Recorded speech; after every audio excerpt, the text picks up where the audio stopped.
I heart you, Alex. I just now saw that. Yeah. So, welcome. Where's this? Where's this? I heart you, Alex. Behind you. Behind you. Oh God. Oh yeah, that's my girlfriend. Embarrassing. It's okay. No, you know what? To have somebody that cares for you in your life is something you should be proud of. Yes. So, why are you guys saying I heart you, Alex? I know, that's what I was thinking, because Nick said it, and I'm like, okay, well, I guess they know each other better than I thought. I thought they just met. Jeez. All right. You used to say they're trade with logic, not emotion. That's just a reminder to yourself not to dump all of your shit coins. At the bottom, yeah. or to sell at the top. Yep. Yeah. No, I mean, it's I think that's one of the toughest pieces to do. Yeah. A little note on the whiteboard is not strong enough for me. I need someone to slap me in the face with that. Yeah. That's I wish that would have happened. I mean, my dad was telling me, sell, you stupid ass, sell. Yeah. No, that's like my dad. He somehow he sold December of 2017. And I was like, how did you call this? And he was just like, it just felt right. I'm like, so full of it. He could be a crypto guru if he wanted to be, just for that fact alone. You have one data point. Yep. You can be a crypto guru. So Alex, today we'll just we'd love to kind of find out what you're up to, talk a little bit about Coinvention, but there are no real agenda. So definitely, wherever you want the conversation to go, let us know. So, yeah, I got Coinvention. I got another project too. Yep. Did I show you about Backyard Crypto? You did. You showed me. But would you like to tell Mike? Tell the world. Yes, tell the world. So I built this Wikipedia for crypto. We asked use case, business model, overview, history of every coin, terminology, key players like team members, ICOs, dApps, partnerships. We got APIs connected on the right side. We're soon to be integrated with masternodes and proof of stake systems. So every coin will have that all locked in. We aggregated all the terminology. So every coin's term goes into a term database. So it's like a blockchain encyclopedia on that side. It's pretty cool. Yeah. When did you start this? I started this before the gold rush in November. So 2017. Mm-hmm. Sure. Are we starting recording now or? Yes. Yes, we are recording. We can always we sort of have this thing where we'll just pick a spot where we want to start. Okay, cool. Yeah. Cool. Yeah. Sorry. No, you're good. I just want to make sure I'm on the right level. Yeah, it's perfect. Yes. Alex, so I got alfalfa. Yep. I should have got a haircut. Damn it. It looks good. We'll fix it with the Bitmoji. Perfect. Yeah. Yes. Well, that's cool. The wiki for crypto sounds really useful and sort of needed in the space. Yeah, right. You mentioned masternodes. So what do you mean you integrated? Is it just information about masternodes and return on investment? Or? So there's certain sites that you can pull, from their APIs. There's I think the one we're working on, or we're pulling off is Masternode. I can check. Masternodes.pro. Yeah. Have you used it? Uh-huh.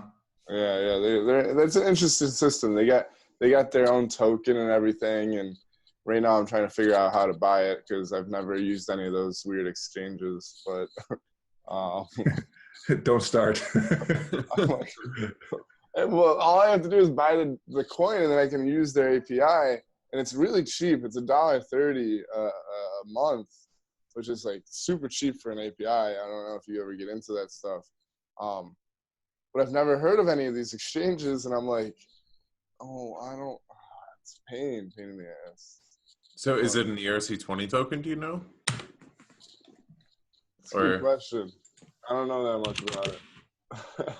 Because I mean, that's like. Have you ever used Ionomine? No. Mm-mm. What about BlockDX? I've heard of that one. See, but I feel like this is Are these exchanges? But yeah, Dax Oh God. or Crex24 or Graviax. Oh my God. I don't know. You know what? What? This is like the state of crypto at the moment. I feel that this is such a good example. You know, like there's this product that you want to use, but then you have to, they somehow integrated a shitcoin into it. Yeah. And now you have to go give your information away to some shady exchange in order to get it. Yeah, and why do you guys have a token? Why can't you just pay $1.30? Yeah. Like I'll pay in Bitcoin, Ether, like something. Yeah, anything. But yeah, I'm like, you know what? You know what exchange I do kind of like right now? IDEX. Oh, why do you like IDEX? I don't know, because I'm using it. Yeah, no, I'm curious. Because it works. Like, IDEX is a DEX on Ethereum. Yeah, it's actually the most. I think it's the most used app. But they're like a sort of centralized DEX. Yeah. So they do KYC AML. Do they? No, I didn't have to do KYC or AML. Well, you probably got grandfathered in, I think, because you just did it like 2 weeks ago. 2 weeks ago, 3 weeks ago. I had to buy Quant Network. Have you guys heard Quant Network yet? No, what's Quant Network? I don't know, but But you bought it? It went from $2 to $12, and I've been buying the dips, and I'm up a pretty penny on it right now. So what made you buy Quant Network? I run a traders group too. I shouldn't say I run it. There's a group of us, that are admins, and it's a Facebook Messenger group. Because none of us get into the Discord or anything, Telegram. But we make calls on coins, and Quant, from my understanding is they actually have a partnership with Swift, which is huge. They have like a bunch of it's a banking. It's like it has a lot to do with banking, and I think they audit smart contracts a bit, and so they have a lot of partnerships with banks going on. Sure. And they're out of England, so that's England has a lot of connections to banks and to begin with. So it's a good location for them. But I don't know too much about it. That's why we need Backyard Crypto, is because I'm like, I need one place where I can find out all this information. There really isn't that. And hopefully, with people having to fill it out and not relying on a centralized organization to fill it out, hopefully we can get the information we need to make these decisions. So is your target audience for that wiki like traders or investors that want to just have like the basic rundown in order to make a smart investment? Or is it for people that are just really interested in the tech? Well, I think we cover a bit of both. It's pretty much anybody who is interested in, we try to cover, a general amount of everything. It's it's for just regular Joes who are trying to get in, to the sphere. They hear about stuff, they want to learn. So something like we did with that is, you come to our main page and you scroll down and it's like genres, and we we let people kind of categorize each coin into, into different sections, like is it like a health coin? Is it like a health focused coin? Is it, is it a privacy coin? Is it an exchange? Is it a prediction market, gaming, identity? And what focus does this crypto have? What focus are they working on? And I think that's an important way to separate them, because it's sometimes so hard to see like what a coin does, and for somebody who's a newbie and being able to say, oh well, I'm in finance, let me look at all the finance coins. Oh, I'm in healthcare, let me look at all the healthcare coins, because that relates to what I do already. And because we're working in an industry that is trying to really disrupt every industry, it's good to categorize them like that. Mm-hmm. Yeah, no, for sure. So who is this, like volunteer curation, like Wikipedia, Yeah. like who adds the info? Yeah. And how what's that process like? And So, have you, I guess, if it's anybody, have you reached out to these companies themselves so that they can be? So we actually haven't really fully launched yet. We're basically in a tight beta, because what's going on with us right now is we had to add one more thing, and it's the reference section, because legally we can't have a Wikipedia if you can't reference where you got the information, which my developer sent me last night. He's like, check it. I think it's done. So now I have to go check that, and once I give the approval, we can make the pushes and pull requests. And so Wikipedia is only legal if there's a reference section? Yes. It's like a not what. Isn't that going to be really, really tough to find references in a space that is sort of devoid of easy accessible information of quality? Like, are you going to be able? Can you reference a Telegram like chat post? Like, this user said this. Screenshots. Funny thing is was like Wikipedia. I mean, well, for me, I don't care. I just have to offer the ability. And if they whatever they reference. It's not like I can't possibly go over everybody's. But the funny thing is with Wikipedia, so like I actually ran into this guy. I don't know if I should do names or anything, but and he brought it up before I even started talking about Backyard. Was he had a Wikipedia page, and he was like a campaign manager for actually one of the largest Republican guys, whatever. And he was telling me how that on Wikipedia that they were adding information to his page and referencing these like obscure blogs to just make him look really bad. And like these obscure blogs, it's like, where is this coming from? Like, how is it like you need? And then he's trying to hit up Wikipedia saying, like, these references are bullshit. Yeah. Sorry.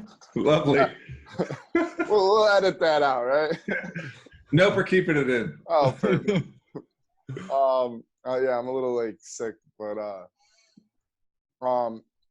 yeah, he's messaging them saying this is bullshit. This is fucking bullshit, and they're not doing anything about it, and that's one of the problems we're actually trying to solve with Backyard Crypto, is because Wikipedia is so controlled. They have moderators, and he can't even go and edit his own page. Like there has to be approvals and stuff, and this is a real problem, because what it leads to is it leads to a system of control on information. It leads to biasness. It leads to pages being not being allowed to be created, and we've seen that right when PIPA or where the internet was trying to be controlled. It still is, I'm sure, and that's kind of died down in the news. but that page was not actually allowed to be created on Wikipedia. And that's a huge problem because, why is that? It's because there's somebody saying, don't let that happen. And so with Backyard Crypto, and you asked this, what's the wiki system look like? So what we've actually created is like almost a new type of wiki. We say, we don't let you go on there and edit somebody else's answer. So the way it works is, say you come onto the page, you got overview, and you see what somebody wrote for overview of a coin or use case or a specific term or whatever. It doesn't matter. You say, I don't really like it. Then you go and you challenge it and you write your own segment. Now, when you submit it, it goes into an archive.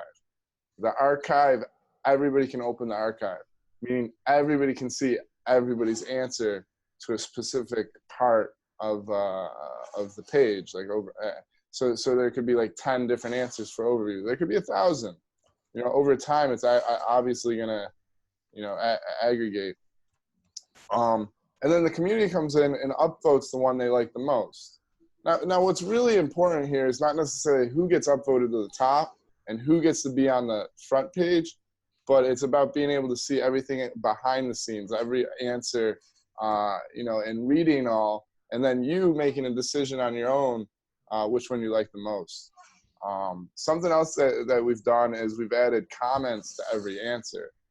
So, if you like 90% of it, but you completely disagree with something, and say that's misleading, that's biased, you can comment below and you can write, I don't like that.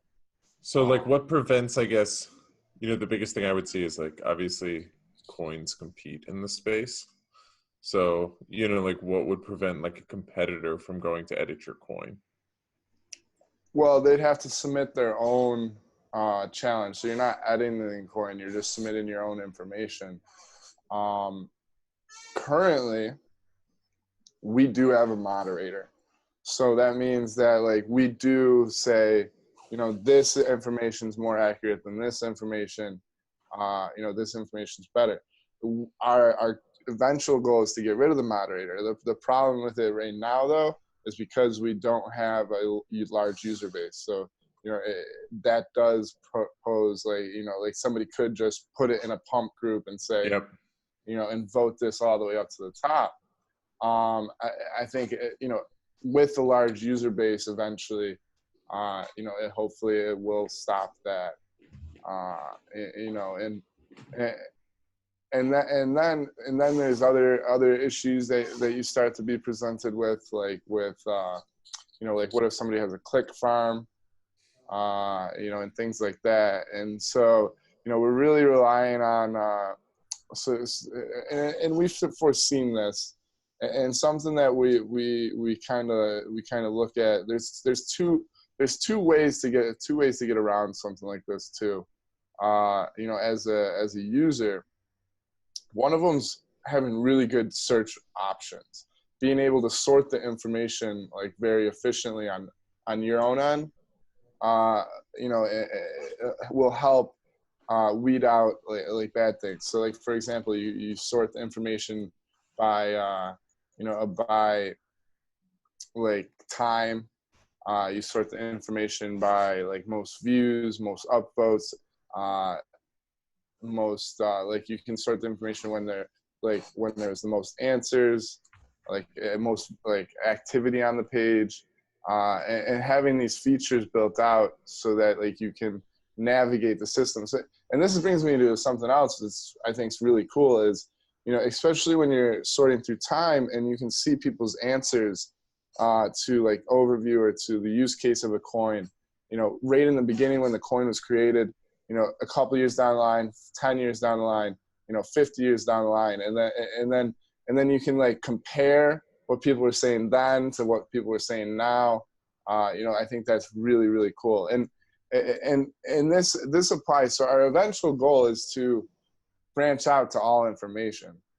Like almost compete with Wiki, pray to God we get there.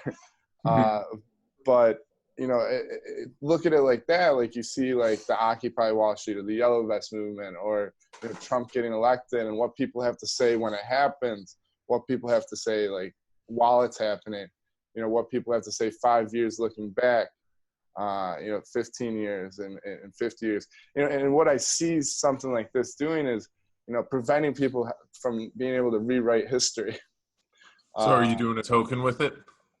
No, we haven't even gotten that far. Our goal is, let's just get users. Let's get it up before the next. That's good. I mean, it's always good you go for users before a token. Yeah. I do see I do have an interesting I have theorized the interesting token model, but it just has to be like the right time, right? It would just have to be the right everything, and it makes sense for us. But the second way to fix farms, like click farms, would be to integrate like a zero knowledge proof system, or so that we that this person's real, identity protocol with zero knowledge proof system, so that you can prove that you're a real person, and that you only created one account, and however somebody actually is able to solve this. Well, you could always do like token voting too, so if you had your own token, then you could just have it's basically based upon how many tokens you hold.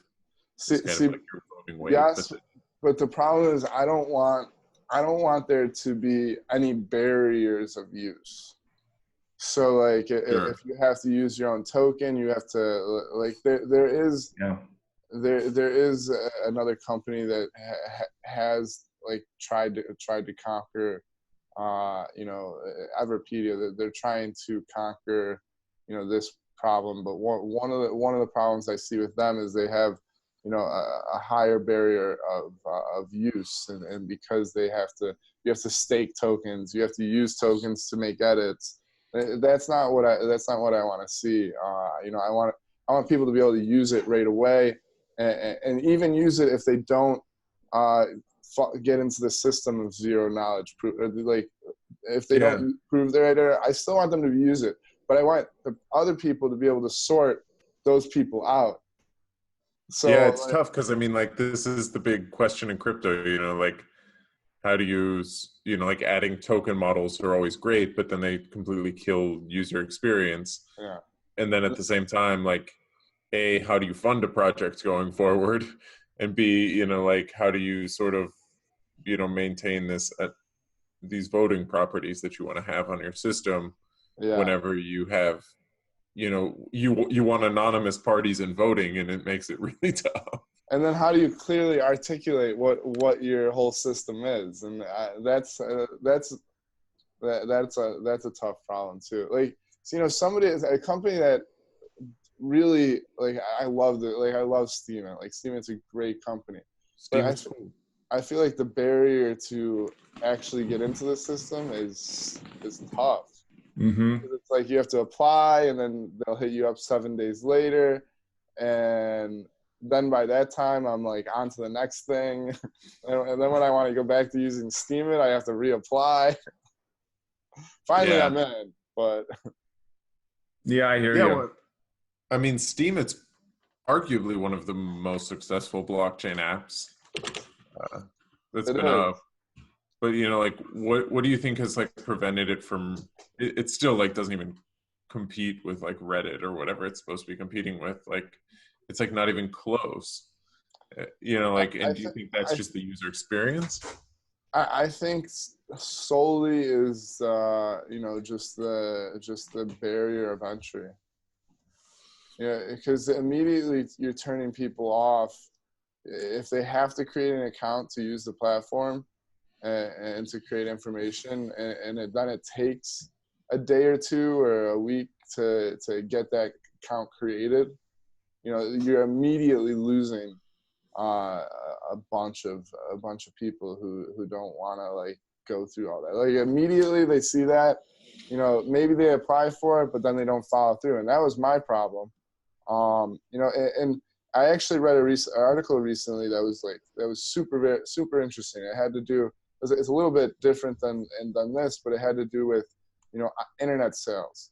And there was a study that said, if you were even, 10 milliseconds off or something, slower than 10 milliseconds slower, you lost 10% of your business, because people don't want to wait to the clicking. They want as smooth a payment process as possible. Otherwise, maybe they second guess themselves. Yep. I mean, that's me with YouTube videos too. If it takes 10 seconds to load, I'm Xing out. But that's not crypto, at least not for a while. Yeah. It's not an instant gratification type of industry yet. Yeah, I mean, and then it's always weird because this was the big discussion we had with actually Thomas J. Rush, who you're having at Coinvention. But he was saying all these token models are all based on kind of the idea that you have to pay people to contribute things. You have to pay people to edit, and that may be a false assumption in the crypto world. Just because you see things like Wikipedia or Reddit or 4chan where there is no monetary incentives, but yet people are still contributing and making the system work. So you don't necessarily need, even 4chan, it's still anonymous. You don't even get an account to show but people still post tons of content, original content, just for laughs. Or, it's crazy. So, how, so you could see something like Backyard Crypto working even without a model, but it's one of those things how do you set that up at first so then you don't need to make boatloads of money on it? Yeah, I mean, it's tough. I don't know. I think the payments is not even really I don't think that's going to be what entices people. I think what entices people is the lack of censorship, and that should be the selling point, not the money, because you're seeing it now, and you're actually seeing it. What's crazy is you're seeing it on both sides of the political spectrum, the liberals and the Republicans. I follow Larry Sanger, and he's always, he's got the demand or free speech. Or no. Demand free speech is the Republicans.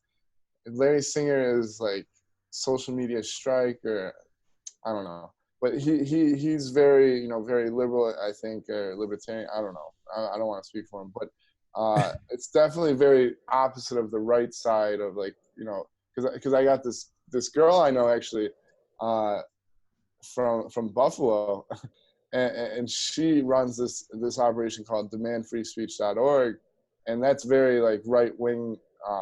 Roger Stone, Milo Yiannopoulos, Milo whatever, I don't know, Laura Loomer, I don't know these people. But they're doing the same thing, and I wish they would be united, because they're both Twitter's censoring us, Instagram censoring us. They deleted my account on YouTube, and they're both fighting the same battle. And I want the right wing people to realize, hey, look at all these crypto projects that are saying, we're not going to censor you. Right. And I want the Larry Sanger guy side to realize you got all these other guys on the other side of the aisle who are battling the same fight. Just team up, find common ground. Team up for I mean, crypto's really the worst with this.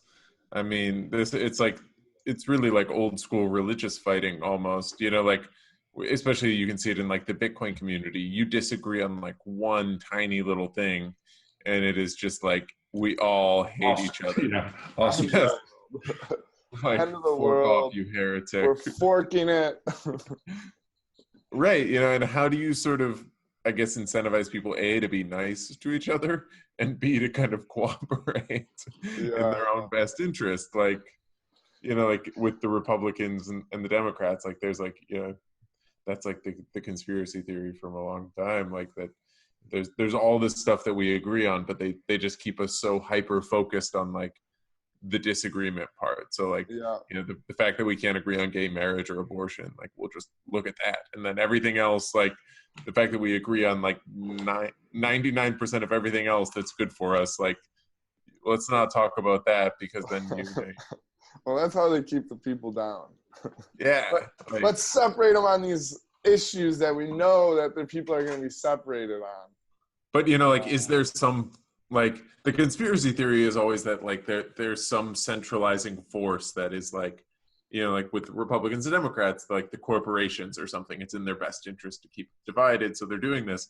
But then, like, is there that centralized force in crypto? Like, is there some company that's keeping us divided, or are we all just naturally dicks to each other? Yeah, right.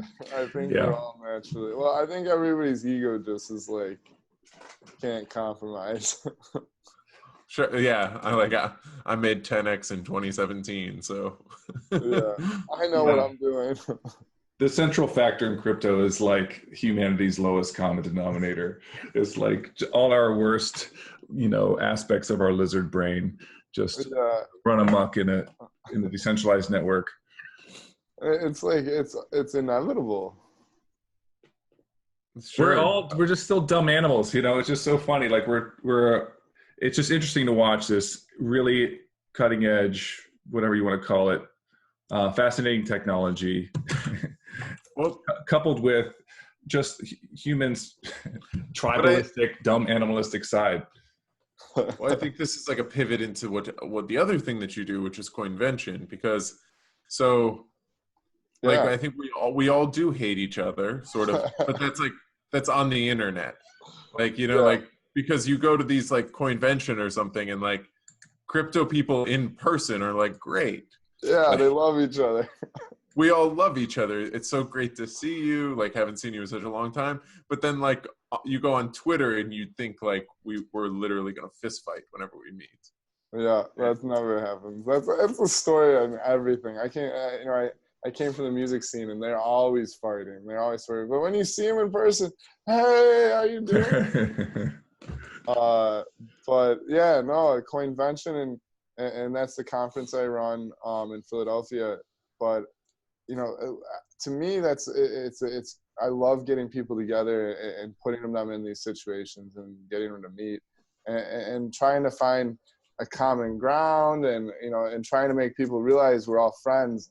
And that's something. So like a theme with Coinvention is co-invent the block, and that's something that I feel like, especially during this, when it got bad during this, this dip, the last dip, the recession, like crypto winter. That's a big dip. You start seeing all this infighting, and it's like, guys, we're not even big enough to fight yet. Like, let's not fight. Let's just work together. Let's grow. Let's have our small disagreements, but in general, let's still be working together and for a common goal. And so it like kind of brings me like I want to see unity in the blockchain, and because if we're fighting over here, these enterprise mother effers, they're gonna take over. Libra coin, yeah, they're gonna take over.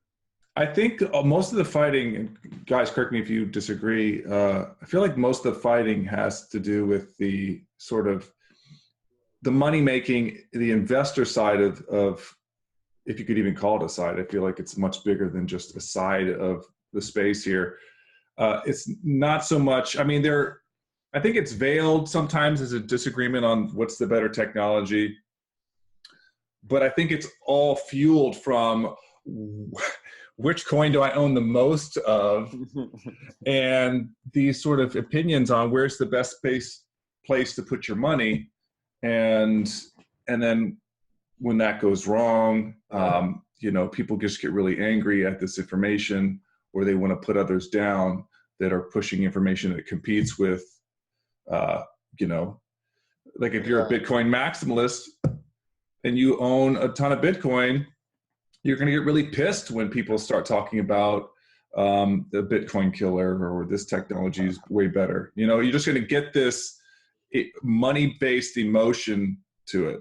Yeah. You know what I mean? So it's like, I don't know. I feel like if there was no money in the space and it was just about technology, we would all come to these conventions and geek out over it. Like if the internet first started off like this, there was just like there was ways to invest in the different internet protocols. I mean, it would have been a mess, I think. Well, that was like internet stocks back in the day. And I mean, even today, like you don't see the internet. You're talking about like the internet boom. Yeah. Like you never really saw, I mean, maybe we need somebody older than us here. That's true. Who was there? Like, did you see them? Like, well, I guess there was no internet to fight with people. It took forever. Right. Still on dial-up. Yeah, I mean, you see it. You see it in that level, like really bad. But you do still see it on these, like, with these bigger guys, like, obviously, Craig Wright, terrible, but like, and Sure. This is a terrible example because Craig Wright is a douche, but like Roger Ver, all of them fighting, and all these bigger level guys, taking shots at each other.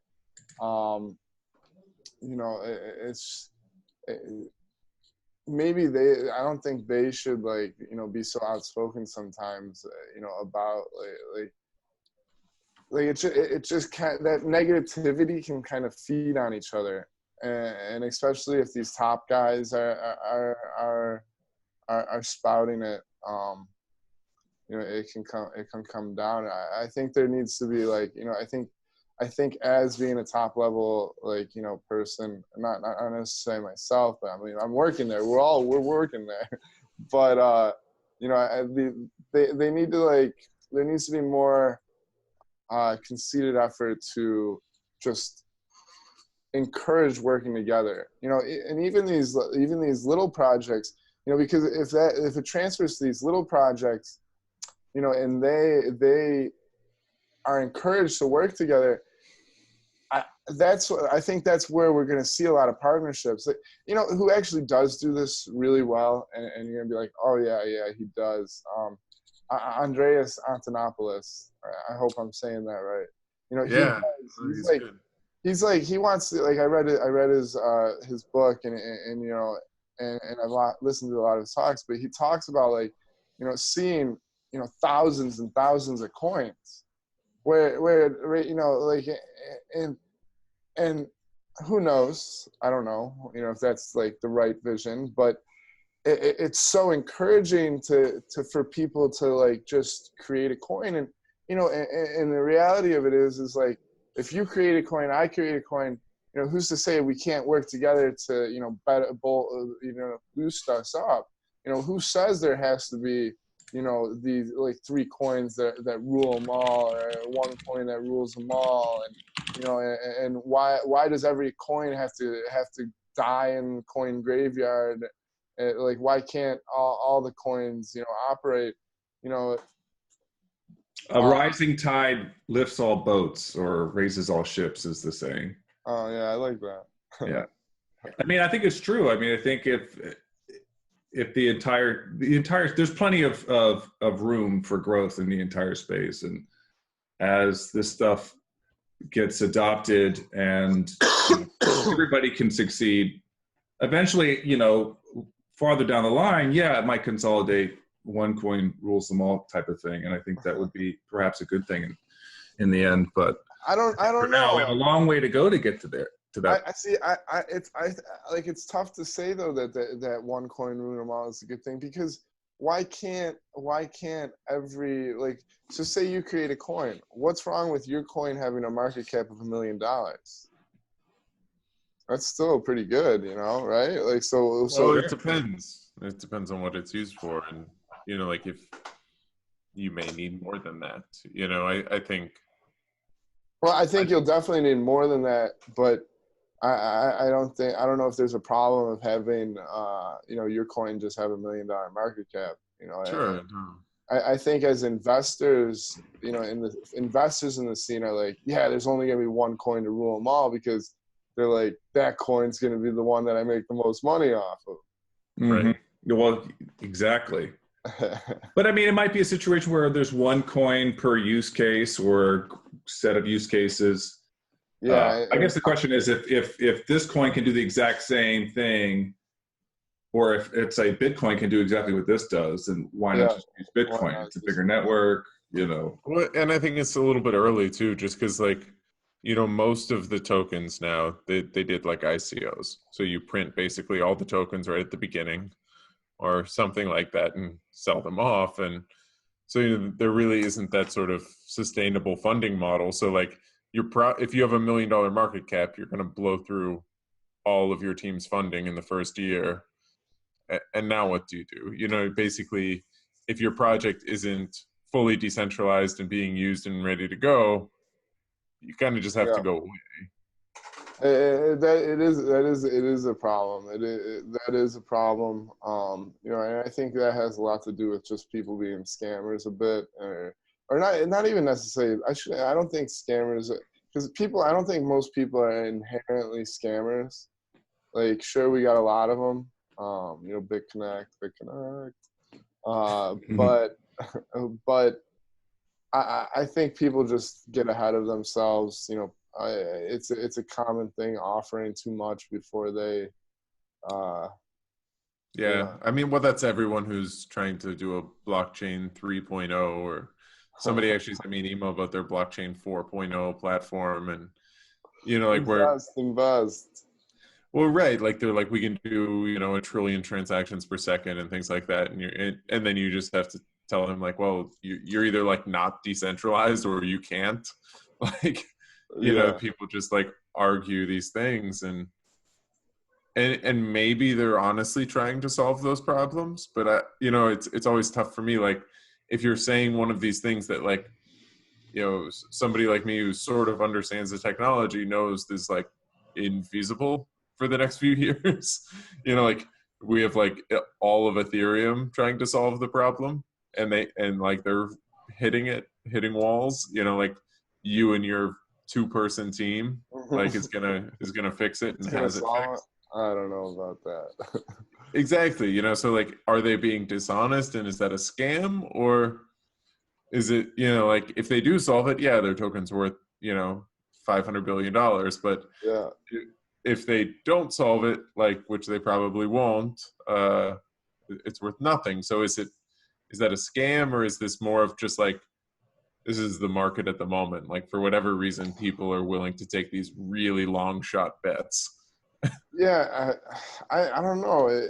See, it's such a good question, because what I really love is I love seeing people have the chance to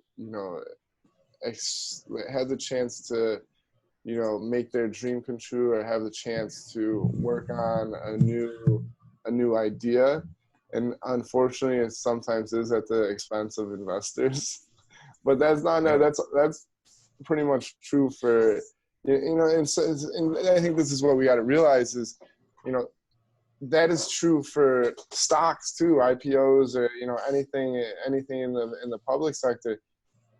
90% of those companies fail too.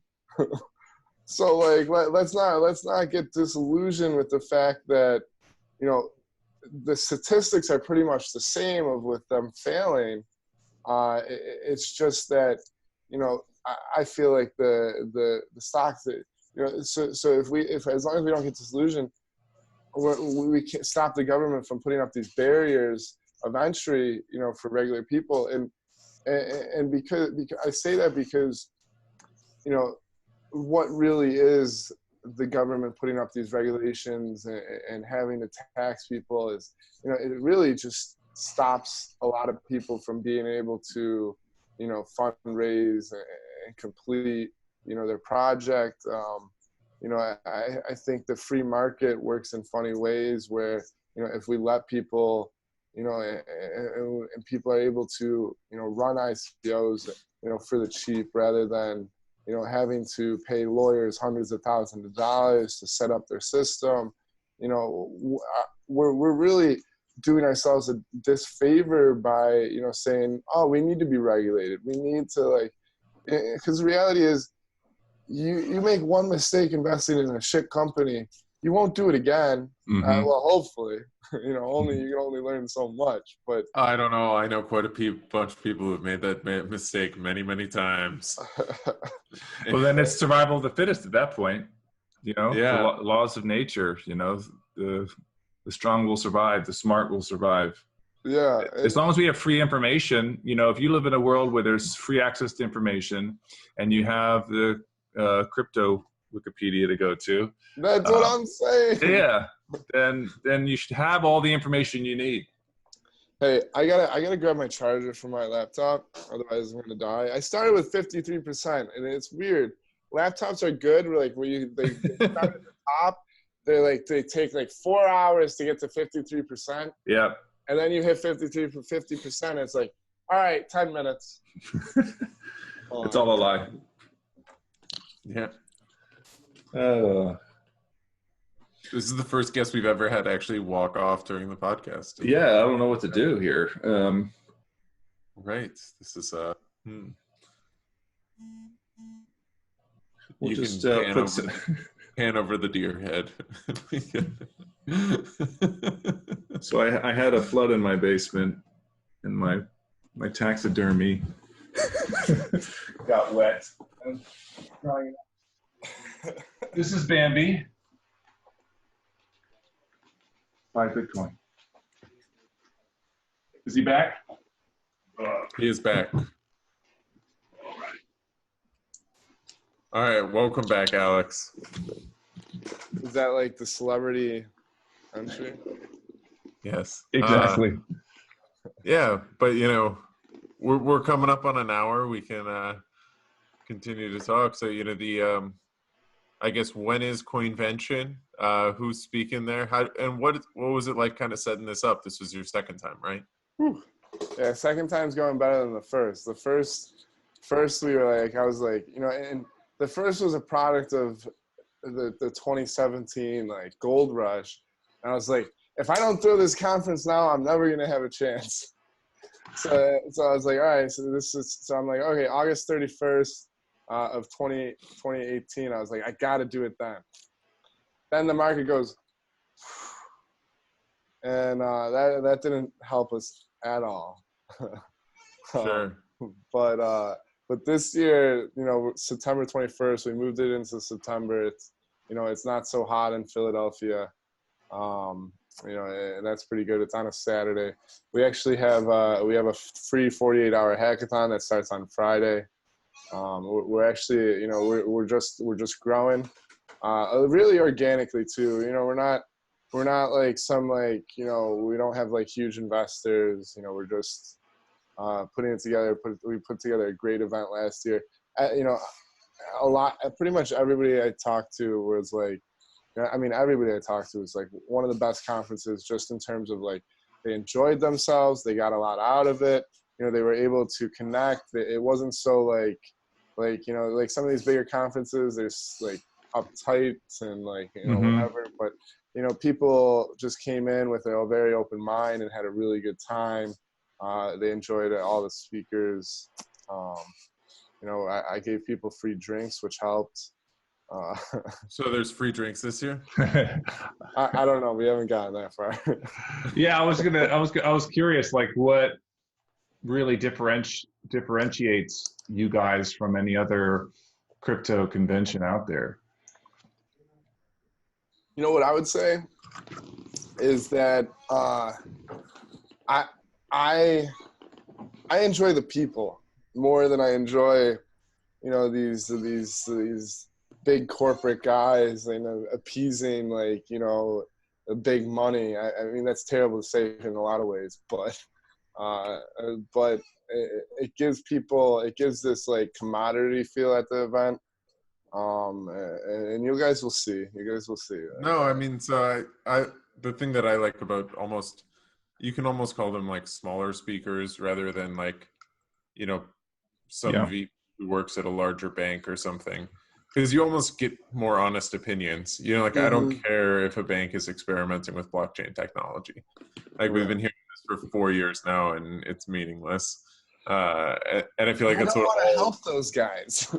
yeah, exactly. You know, and you just hear the same stories over and over. You know, they debate the same things, and it's you don't actually get real opinions or real almost personality out of them. And the thing is, and this is something where I mean unity in blockchain and unity in crypto, is these guys are over here sucking each other's dicks and they're helping each other like the enterprise level. And then if you're not enterprise, they don't give a fuck about you. And then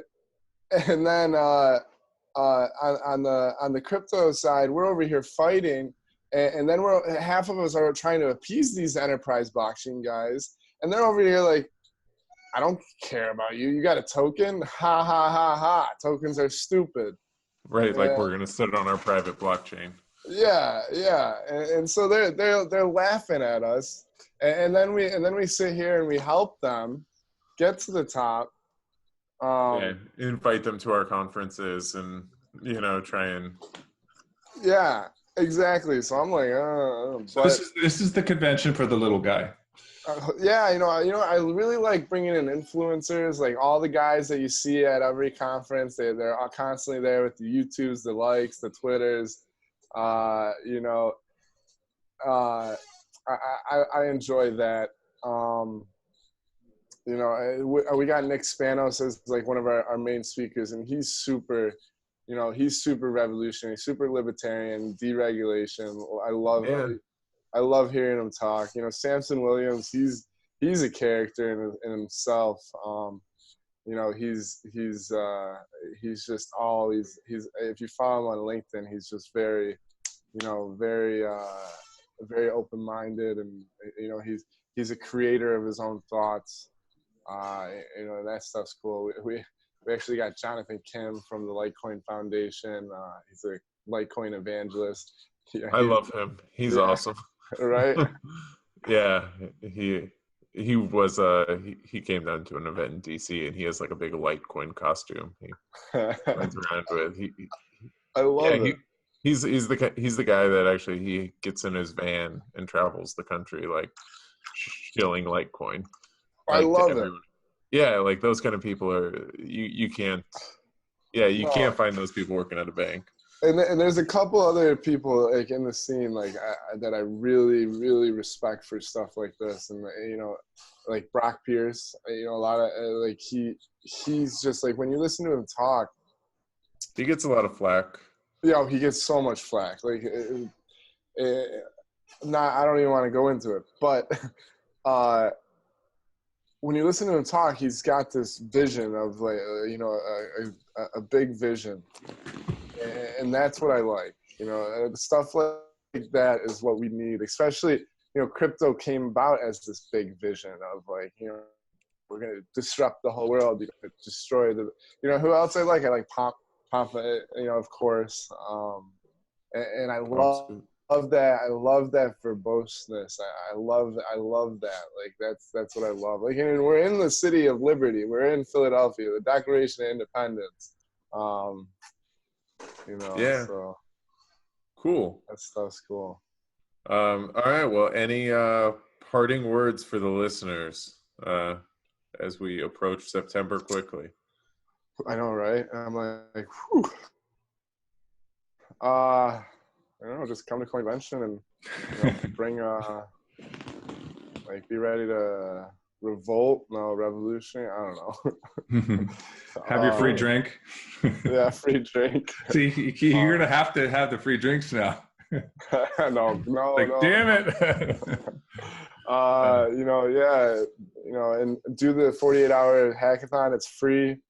We love developers. Cool. Yeah, we will be there. So everybody else can reach. If you guys want to meet Mike and I in person, we'll be there as well. Cool. Yeah, we'll set up a meet and greet. Yeah, definitely. You guys will have to be doing a podcast at the event. Mm-hmm. Yeah. Hell yeah. We can walk around with a microphone and interview everyone. I'll set you guys up with a booth. Hell Yeah, yeah. definitely. Yeah, we'll talk offline. We can We can set it up online. Yeah, This is how business is done, everybody. Yep. On the Live on a podcast. But Alex, thanks for joining us. Cool. Yeah, thank you guys. Thanks for having me. It's been great.